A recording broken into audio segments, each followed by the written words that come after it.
Donc remise à zéro de Illustrator. Il faut au moment du démarrage enfoncer les 3 touches commande Alt majuscule juste après avoir cliqué sur l'icône. Si dans le panneau d'accueil vous voyez qu'il est inscrit à un certain moment mise à jour du menu des polices, ça veut dire que la mise à zéro, voilà, la remise à zéro se fait bien. Voilà, je viens de voir pendant 2 secondes mise à jour du menu des polices. Ça veut dire que ça a fonctionné. Le fait que j'ai enfoncé les 3 touches commande Alt majuscule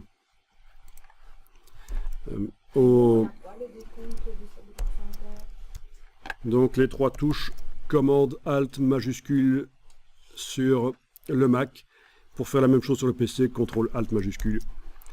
Donc Illustrator, contrairement à Photoshop et InDesign, n'affiche pas de message qui demande si on veut remettre à zéro les préférences, mais ça a réellement fonctionné.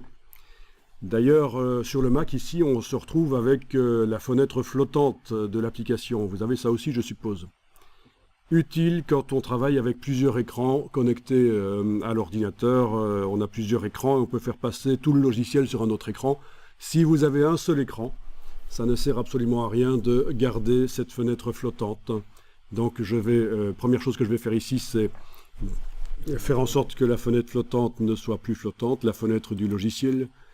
Donc, c'est dans le menu fenêtre de Illustrator, il faut aller décocher cadre de l'application. Et là, vous avez Illustrator tel qu'il était depuis très longtemps, c'est-à-dire une application normale, non flottante.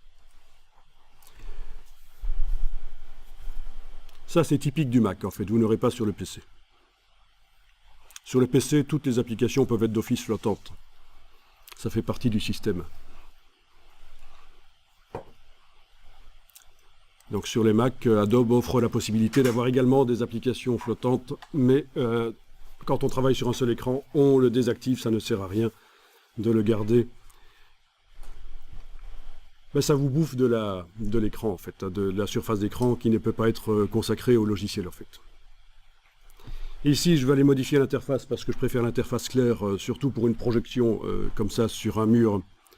Donc, dans les préférences,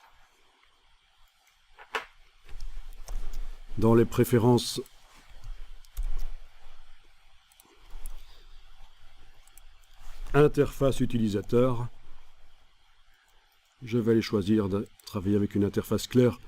Avec le texte comme ça en noir sur fond plus clair, ça me paraît plus lisible. Ça